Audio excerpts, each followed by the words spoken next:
더불어민주당이 내놓은 부동산 정책 개선안에 후폭풍이 거셉니다. 특히 일부 등록임대 사업자에 대한 혜택을 없애기로 한 게 논란거리인데 4년 만에 정책을 뒤집는다는 비판은 물론이고 전월세 시장의 타격이 불가피하다는 전망까지 나오고 있습니다. 안녕하세요. 뷰동산입니다. 요즘 가장 핫한 뉴스, 바로 임대사업자 폐지에 관한 내용이죠.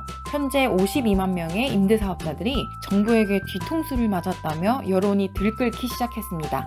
21년 현재 서울 아파트 평균 매매가는 11억으로 2006년 평균 연봉의 8배였던 것이 지금은 17배를 기록했는데요. 정부에서는 이 원인으로 임대사업자들을 지목했습니다. 당월 27일 부동산 관련 정책의원 총회에서 김진표 특위원장이 임대사업자들에게 과도한 혜택을 지원해주니 다주택자가 많아져 주택매물 소실로 인해 집값이 상승했다라고 말했습니다. 그렇게 장려하던 임대사업자를 작년 7.10 대책 주택의 임대사업자 신규 등록 폐지에 이어 1년도 채 안 돼 당월 27일자로 매입임대, 즉 분양받거나 매매받아 임대를 놓는 방식의 임대사업자 또한 폐지한다고 하니 결국 임대사업자 자체가 폐지된 거나 다름이 없는 것이죠. 쉽게 말해 임대사업자 등록 후 세금 혜택을 받게 되면 집이 많아도 세금 걱정 없이 불로소득을 누릴 수 있으니 집 있는 사람이 집을 또 사고 또 사서 집값이 상승하는 거다. 결국 내 집 마련을 꿈꾸는 서민만 힘들어지니 주택 임대사업자는 투기꾼들이고 서민 주거 안정을 위해 투기꾼들의 매물을 토해내게 하겠다라는 겁니다. 정부가 불과 4년 전만 해도 각종 세금 혜택으로 임대사업자 등록을 장려했었고, 김현미 전 국토부 장관 시절 세입자와 집주인이 상생하는 정책을 펼치겠다며 임대주택 등록 활성화 방안을 발표해 다주택자들의 매매나 임대주택 등록을 다시 한번 장려했었는데요. 이 모든 정책을 하룻밤새 손바닥 뒤집듯 뒤집어 비판을 피할 수 없게 되었습니다. 정부에서 집값 안정화를 위해 일을 간 듯 보이는데요.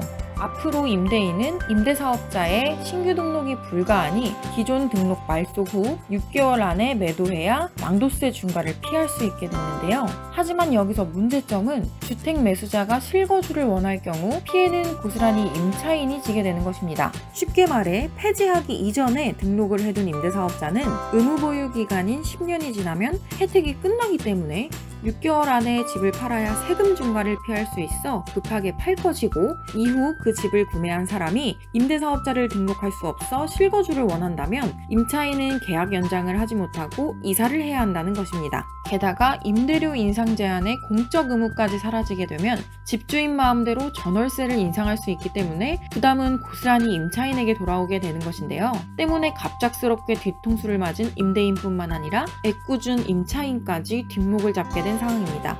정부에서는 다주택자들에 의해 잠겨있던 주택을 시장에 풀어 집값을 안정화시키겠다고 했지만 정부의 바람처럼 당장 안정화가 되기에는 불가능해 보이는데요. 임대사업자들에게 과도한 세제 혜택을 줬다고 생각할 수 있지만 무려 27년간 시행되어 오던 임대사업자 제도를 갑작스레 폐지해버리니 발표와 동시에 벌써부터 매물이 들어가기 시작해 올 연말부터 전월세 매물이 대폭 축소되는 등 주택시장에 큰 변화가 올 것으로 내다보는 상황입니다. 과연 누구를 위한 부동산 관련 정책의원 총회이며 누구를 위한 부동산 정책인지 다시 한번 돌아볼 필요가 있어 보이네요.